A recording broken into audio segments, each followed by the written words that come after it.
एक बार बुद्ध अपने भिक्षु के साथ भिक्षाटन के लिए किसी गांव की तरफ जा रहे थे।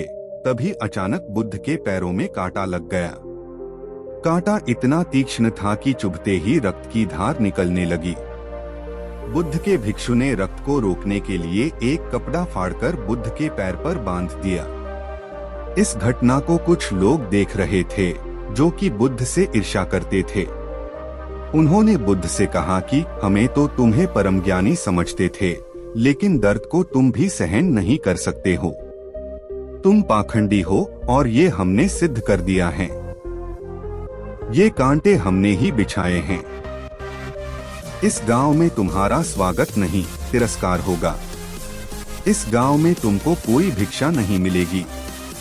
बुद्ध ने उन लोगों से अनुरोध किया कि कृपया करके मुझे इस गांव से भिक्षा लेने दो। बुद्ध के ईर्ष्यालुओं ने बुद्ध का उपहास बनाते हुए कहा कि अगर तुम्हें भिक्षाटन के लिए इस गांव में आना है तो तुम्हें अपने रक्त की बलिदानी देनी होगी। तुमको इस कांटों के रास्ते से गुजरना होगा। भगवान बुद्ध ने उनकी चुनौती को स्वीकार कर लिया और कांटों के रास्ते पर चलने के लिए अपने कदम बढ़ाने लगे। बुद्ध मुस्कुराते हुए कांटों पर चलने लगे।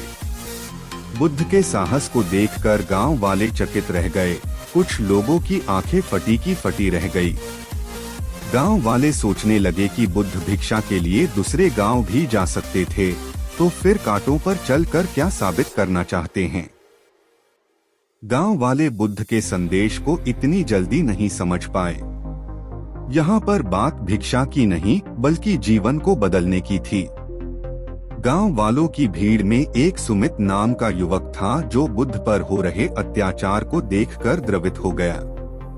सुमित दौड़कर गया और बुद्ध के पैरों के सामने से कांटे को हटाने लगा।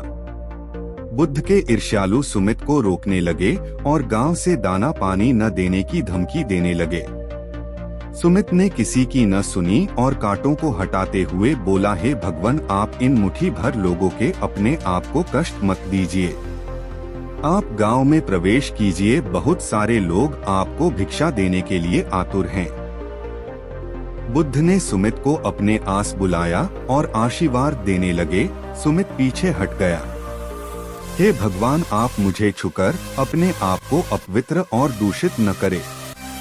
महात्मा बुद्ध ने कहा, तुम अपने आप को दूषित क्यों कहते हो? स्पर्श से कभी कोई भी दूषित नहीं होता है। मनुष्य तो लोभ, लालच, घृणा, ईर्ष्या से दूषित होता है।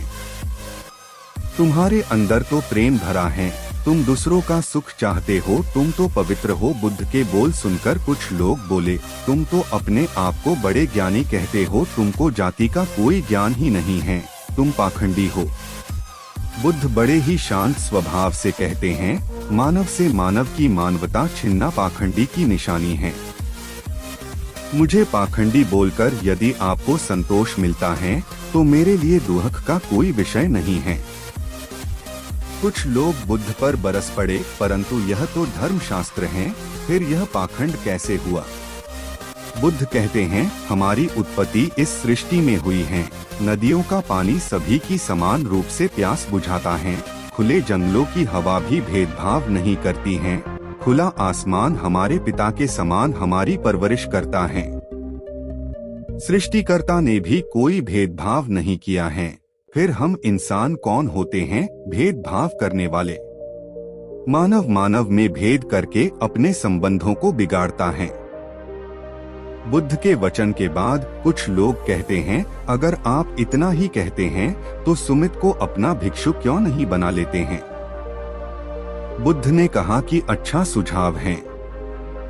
अगर सुमित तुम चाहते हो तो तुम मेरा भिक्षु बन सकते हो। बुद्ध के आमंत्रण पर सुमित पहला नीच जाति का बौद्ध भिक्षु बनता है।